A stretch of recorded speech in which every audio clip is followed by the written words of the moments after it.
유명한 정호성 시인의 산문집 내 인생의 용기가 되어준 한마디라는 그 산문집 책에 이런 내용이 나오고 있습니다. 독수리는 평균 수명이 약 40년 정도 된다고 합니다.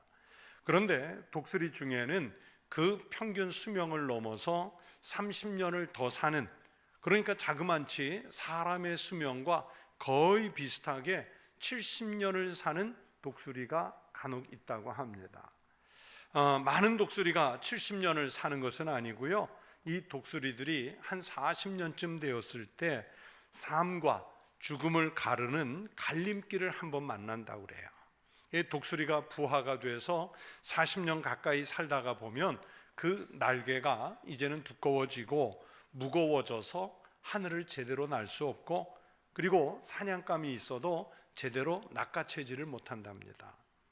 그리고 부리와 발톱도 너무 두껍게 너무 길게 자라고 노화가 돼서 독수리로서의 날카로움이 없어진대요. 심지어 길게 자란 발톱이 살까지 파고 들어와서 그것 때문에 죽는 새들도 있다고 합니다. 이렇게 되면 독수리는 생사의 기로에서 두 가지 중에 하나를 선택해야 되는데, 하나는 이대로 늙어서 죽느냐 하는 것이고, 또 다른 하나는 뼈를 깎는 고통을 참아내고 갱생의 삶을 다시 사느냐 하는 것을 선택해야 한다고 합니다. 그래서 독수리가 다시 살기로, 갱생하기로 작정을 하면 이제 약 반년 동안 엄청난 고통을 참아내야 하는데, 그게 뭐냐? 먼저 산 정상 부근에 높은 곳에 자리를 잡습니다.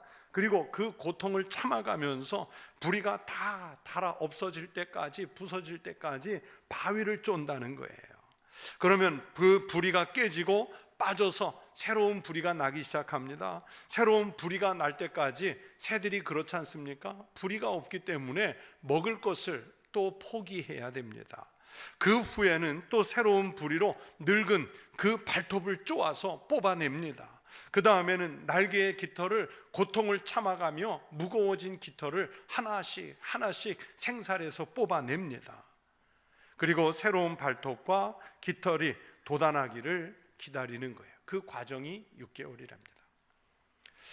여러분에게 말씀을 드리니까 어떻습니까? 생각만 해도 참담하고 혹독한 과정이겠죠. 그야말로 환골탈태의 과정을 겪는 거예요. 그런 아픔의 과정을 이겨낸 후 독수리는 새로운 부리와 발톱, 새로운 날개를 가진 전혀 다른 독수리가 돼서 다시 힘차게 하늘로 차오르고, 그리고 용맹한 맹금류로 다시 태어납니다.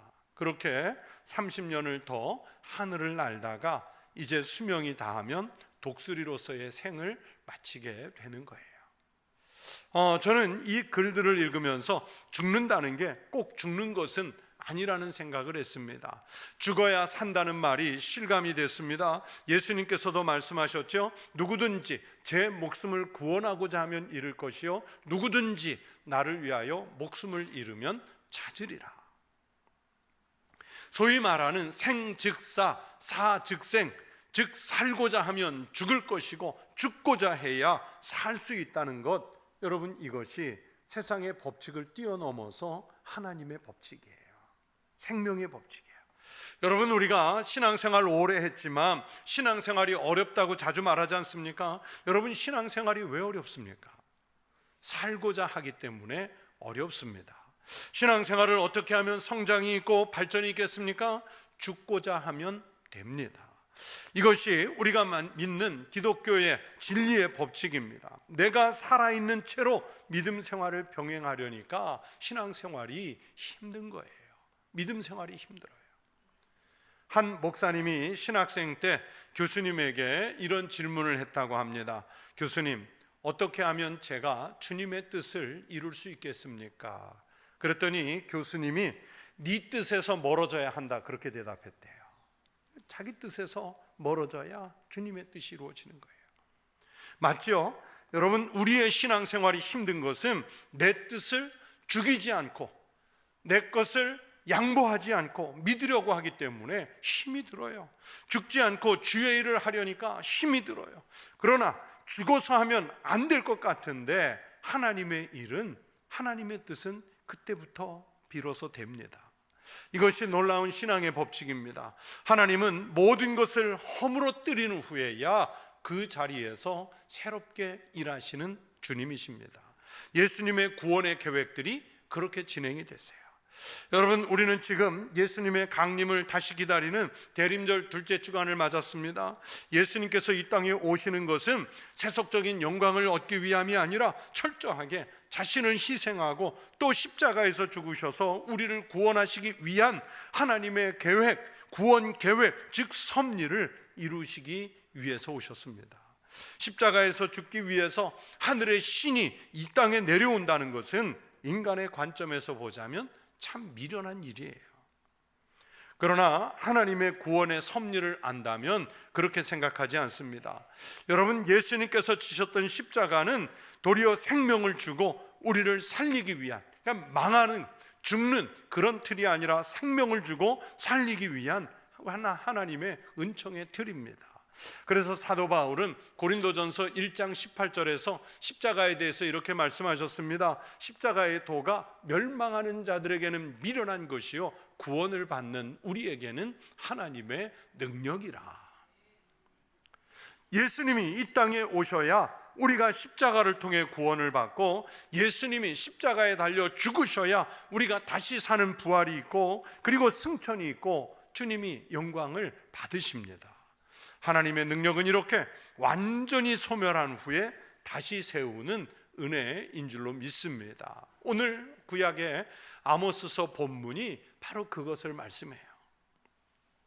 우리가 읽은 성경 말씀 아모스서는요, 남왕국 유대 출신으로서 목축업을 하던 아모스라고 하는 선지자가 북왕국 이스라엘을 향해서 하나님의 말씀을 선포하고 있는 내용입니다. 아모스 1장 1절의 말씀을 보시면 유다 왕 우시아의 시대, 곧 이스라엘 왕 요아스의 아들 여로보암의 시대, 지진 전 2년에 드고와 목자 중 아모스가 이스라엘에 대하여 이상으로 받은 말씀이라, 이렇게 말씀하는데, 이 1장 1절의 이 말씀은 말씀이 선포된 시대가 언제인지, 그리고 선포되는 이 선지자의 말씀을 들을 대상들이 누구인지 그것을 정리해 준 말씀이에요.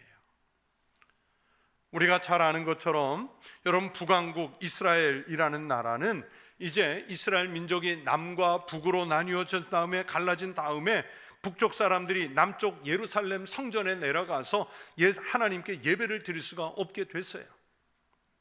우리나라가 지금 남북으로 나뉘어져 있지 않습니까? 북한에 있는 우리 그리스도인들이 서울에 가면, 청주에 가면, 남쪽에 가면 교회들이 많다는데 주일마다 그곳에 가서 예배를 드리고 올라오자, 이거 못하잖아요. 우리가 대동강에 물이 참 예쁘다는데 우리가 주말에 연휴를 맞으면 한번 놀러가서 대동강 구경하고 오자, 이거 우리 못하잖아요. 남북 이스라엘이 그런 상황이에요. 예루살렘 성전에 내려가서 이제는 예배할 수 없게 되니까 북쪽 이스라엘 사람들이 자기들 나름대로 살아갈 구석을 찾게 되는데, 그게 바르게 찾은 것이 아니라 산당을 짓고 우상을 수입하고 금송아지를 제작하고 하나님의 뜻에 어긋나는 신앙생활을 하면서 여기에 살 길이 있는 줄로 착각을 하고 있어요. 하나님 뜻에서 점점 멀어지고 있습니다. 하나님 입장에서 보자면 살고자 하는 행위들이 지금 하나같이 죽는 길로 가고 있고 망하는 거예요.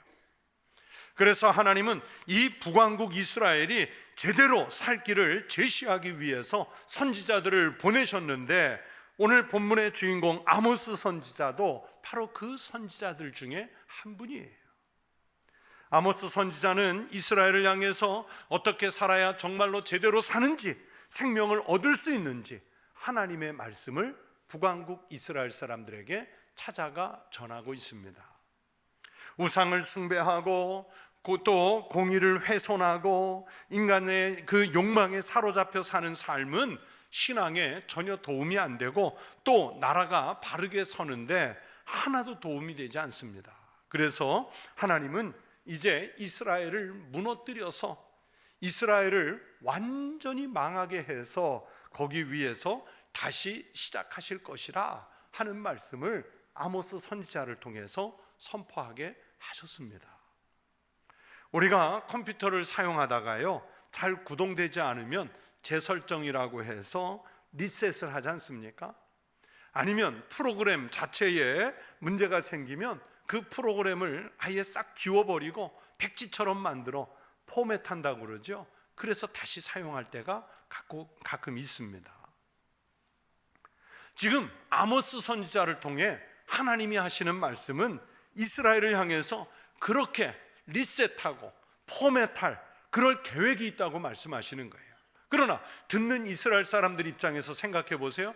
아니, 남쪽에 있는 선지자가 올라와서 당신들 망할 겁니다, 당신들 허물어질 겁니다, 당신들 이제 사라질 겁니다, 이렇게 말씀하면 여러분, 그게 기분 좋게 들리겠어요? 자기들이 무너지고 망한다는데 이것은 화가 나는 일이고 속이 뒤집어지는 일이에요. 살고자 하는 사람들에게 죽으라는 얘기는 희망이 없고 희망을 꺾고 삶의 의욕을 빼앗는 일입니다. 그런데 여러분, 여기에 다른 하나님의 뜻이 있어요. 하나님은 선지자를 통해 북왕국 이스라엘 사람들 보고 당신들 무작정 죽어라 하는 말씀이 아니라 지금 죽어야 산다는 것을 말씀하십니다. 그래서 오늘 본문 말씀인 9장 11절을 보시면 그날에 내가 다윗의 무너진 장막을 일으키고 그것들의 틈을 막으며 그 허물어진 것을 일으켜서 옛적과 같이 세우고, 무너진 장막을 일으켜 세우는 날, 허물어진 것을 일으켜 세우는 날은 축복이 넘치고 풍성함이 넘치는 전혀 새로운 날이 되는 것입니다. 13절 말씀을 보십시오. 여호와의 날이 그 땅에 오게 되면 어떤 일들이 벌어질지를 말씀합니다. 여호와의 말씀이니라. 보라, 날이 이를지라. 그때는 파종하는 자가 곡식 추수하는 자의 뒤를 이으며 포도를 밟는 자가 씨 뿌리는 자의 뒤를 이으며, 이 말씀 속에 놀라운 축복이 벌어지고 있어요. 앞에서는 추수하고 있는데 뒤를 따르는 사람은 파종을 하고, 또 파종하는 사람의 뒤를 이어서 바로 추수하는 사람이 따라가고, 이미 포도를 추수해서 포도주를 생산하기 위해서 앞에서는 즙틀을 밟고 있는데 뒤따르는 사람은 씨를 뿌리고, 또 그 뒤따르는 사람은 또 수확을 하고, 얼마나 풍성한 은혜를 주신다는 말씀입니까? 또 14절을 보시면 결정적으로 포로로 잡혀갔다가 당신들이 돌아오게 될 것이라고 말씀하지요. 내 백성 이스라엘이 사로잡힌 것들을 돌이키리니.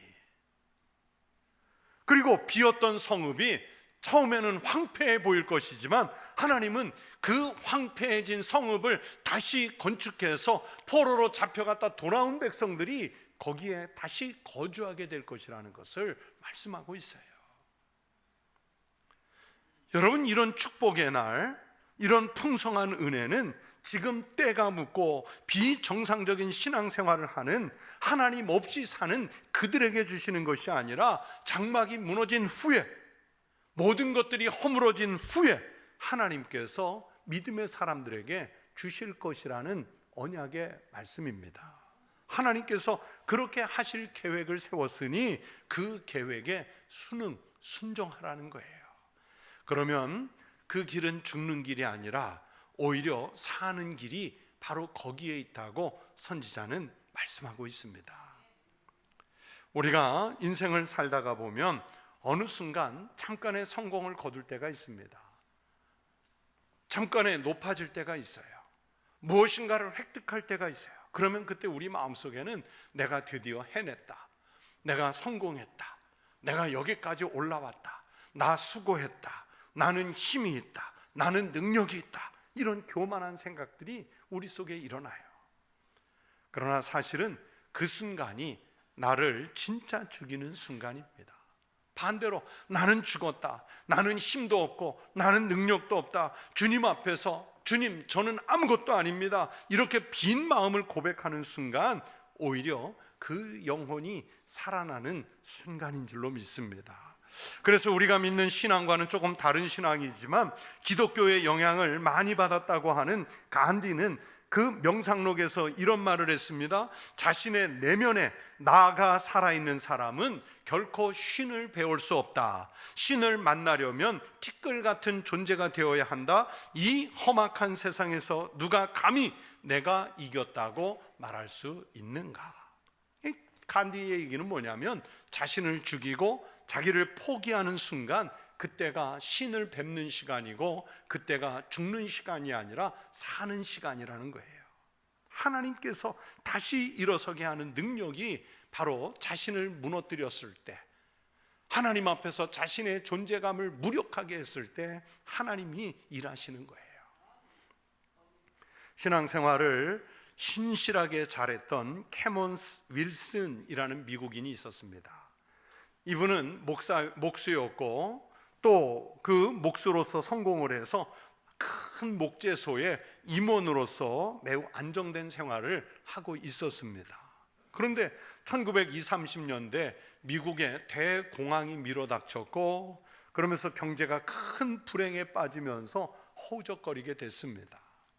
40이 훌쩍 넘은 그에게 어느 날 회사가 갑자기 해고 통지서를 보냈습니다. 그렇게 그는 순식간에 실직자가 됐고 그 충격 때문에 분노가 일어났습니다. 하나님 앞에서도 하나님, 내가 지금 잘 살아왔는데 왜 나를 이런 고통에 빠뜨리십니까?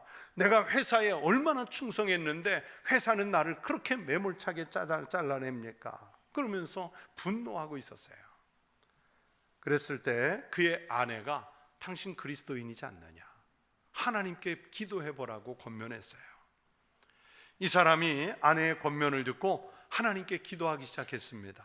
하나님, 제가 이제까지 신실하게 예수 잘 믿고 기도하며 살았다고 믿었었는데 어떻게 저에게 이렇게 큰 시련을 주십니까?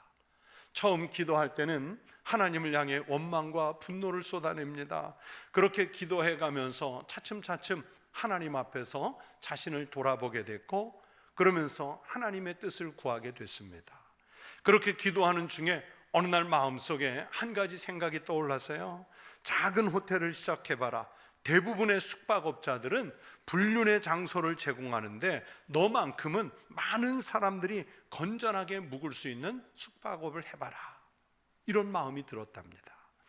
이 마음속의 생각이 하나님께서 자기에게 주신 응답인 줄로 믿고 이제 자기의 모든 재산을 끌어모아 집을 담보로 대출까지 받아서 목수였으니까 작은 건물을 짓고 작은 호텔을 열었습니다. 아마 우리의 여인 숙반도 못한 작은 집이었어요. 그리고 정말 건전하게 사업을 합니다. 하나님께서 그의 작은 호텔을 축복하셨습니다. 호텔이 발전해서 세계적인 체인망을 거느린 호텔 사업자로 번성하게 됐습니다. 이 호텔이 바로 홀리데이 인이라는 호텔이에요. 그가 말합니다. 자기가 완전히 망했다고 생각했을 때 하나님은 새롭게 하셨다. 이게 법칙이에요. 신앙인은요, 그래서 무너졌을 때 무너진 것이 아닙니다.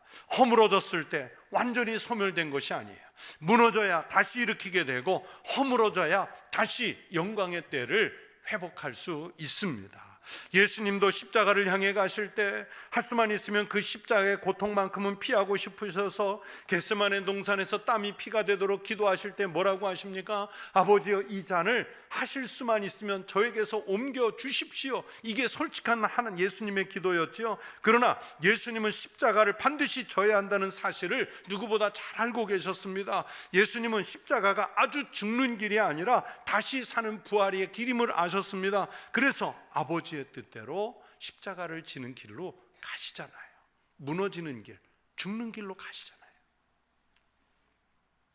여러분, 신앙생활을 하시면서 힘을 내서 자신을 죽여가면서 하십시오. 예배를 드리실 때도요, 수십 년 여기에 앉아 있다고 우리의 신앙이 성장하는 것이 아니라 주님 앞에 나올 때마다 주님 앞에 자신을 죽여가면서 예배하십시오. 그래야 하나님이 역사하실 공간이 있습니다.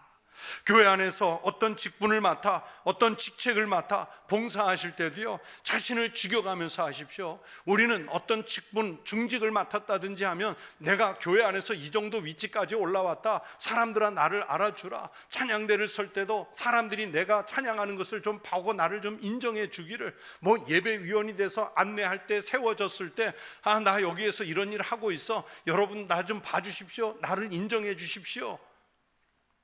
우리는 자신을 죽이면서 일하는 것이 아니라 할 수만 있으면 자기를 드러내서 사람들이 나를 기억해줘서 사람들이 나를 칭찬해주는, 인정해주는 그런 모습으로 우리는 봉사하고 싶어 해요. 그런데 그게 죽는 길이에요. 그게 망하는 길이에요. 세상에서 사는 방식도 마찬가지겠죠. 나를 세우려고 하면 교만해져서 사람들에게 인정을 받지 못하고 따돌림을 당하다 망합니다. 사업을 하시거나 직장 생활을 할 때도 나를 세워가며 하려고 하지 마십시오. 오히려 나를 죽이고 허물어뜨리면 하나님은 사람들의 마음에 감동을 주셔서 그의 헌신을 알게 됩니다. 그렇게 자기를 죽여가며 일하는 때는 사람은 처음엔 억울한 경우도 있겠고요, 손해를 볼 경우도 있을 수 있습니다. 우리가 질에 겁을 먹고 주눅이 들면 아무것도 할 수 없어요. 다시 세울 수 없습니다. 무너져도 허물어져도 여러분 너무 걱정하지 마시고 용기를 내서 하나님의 뜻을 구하십시오. 분명 하나님께서 다시 일으키실 줄로 믿습니다. 세우실 줄로 믿습니다. 십자가 같이 완전히 허물어지는 그 과정이 있어야 하나님께서 다시 새롭게 세우시는 역사를 이루어 가실 수 있기 때문입니다. 우리가 인생을 살다 보면 예기치 못하게 어려움을 겪을 때가 있어요. 힘든 때를 보내야 할 때도 있습니다. 몸과 마음이 아프실 때가 있을 거예요. 때론 힘들고요, 아파야 됩니다. 무너져 내릴 때도 있어야 합니다. 그러면 살게 되고 하나님께서 살리시는 은혜를 볼 수 있어요. 사업도 어렵고 직장도 어떻게 될지 불안한 시절이지 않습니까? 저는요, 개인적으로 그런 생각을 했어요. 우리나라가 지금 이런 혼란스러운 상황을 맞은 것이 어쩌면 하나님께서 우리를 허물고 다시 세우시려고 하시는 기회가 될 수도 있겠다, 이런 생각이 들어요. 기왕에 완전히 한번 주저앉았으면, 기왕에 완전히 한번 몰락했으면, 기왕에 모든 것이 한번 땅바닥까지 내려가 봤으면 좋겠다, 이런 생각이 들기도 해요. 그래야 하나님께서 무너진 장막을 일으키시고 틈이 생긴 곳을 막아주시는 역사가 일어날 수 있을 것 아니겠습니까? 종교개혁자 마틴 루터가 종교개혁을 하면서 너무 힘에 부쳐서 몸도 깔아지고 정신도 그 힘을 잃어가고 있었어요. 다운이 됐어요. 이 길을 어떻게 헤쳐갈까 고민을 하면서 매우 심각한 형편에 놓였습니다. 또 외부에서 공격으로 자기가 죽을지도 모르는 생명의 위협을 느끼게 됐습니다. 그렇게 며칠을 보내면서 집에 은둔하고 있었는데 어느 날 루터의 아내가 상복을 입고 나타난 거예요. 그래서 루터가 깜짝 놀라서 아니 누가 죽었습니까? 하고 물었더니 아내가 하나님이 죽으셨습니다, 그렇게 대답했대요. 그 루터가 아내의 그 경망스러운 말에 화가 나서 아니 그렇게 불경한 말을 하다니요, 하나님은 영원히 살아계신 분입니다, 이러면서 아내를 향해 소리를 질렀어요. 그랬더니 루터의 아내가 다시 말하기를 당신이 하도 주눅이 들어있어서 나는 하나님이 죽은 줄로 알았습니다, 그렇게 대답했대요. 지금 용기를 잃고 마음의 상심에서 무너진 그 루터를 깨우치기 위한 아내의 지혜로운 모습이었죠. 여러분, 그들의 고백처럼 하나님은 살아계신 하나님이십니다. 우리가 믿는 하나님은 힘과 능력을 가지신 여호와 하나님이십니다. 하시고자 하시면 못하실 것이 없는 전능하신 하나님이신 줄로 믿습니다. 예수님 말씀하지요, 예수께서 이르시되 할 수 있거든이 무슨 말이냐, 믿는 자에게는 능히 하지 못할 일이 없느니라. 사도 바울도 말씀해요, 내게 능력 주시는 자 안에서 내가 모든 것을 할 수 있느니라. 오늘 본문 말씀은 이스라엘에게 망할 것을 선포하시는 하나님의 말씀입니다. 그러나 그것은 완전한 멸망이 아니라 다시 세워서 축복하시기 위한 하나님의 은혜의 과정인 줄로 믿습니다. 우리가 넘어지고 자빠지고 그렇게 망할지라도 하나님께서 일으키시기 위한 계획이 분명히 있음을 믿고 용기를 내서 이 어려운 때를 이겨나가는 성도들이 되시기를 바랍니다. 하나님께서 다윗의 장막을 일으키시고 그 틈을 메우심같이 우리 교회가 깨어있고 우리 그리스도인들이 깨어있으면 하나님은 나라를 살리고 시대를 살리시고 우리 가정을 살리시고 교회를 부흥케 하시는 그 역사를 이 시대에 이루어 주실 줄로 믿습니다. 그 믿음 속에 주의 강림을 기다리는 성도가 되시기를 축원합니다.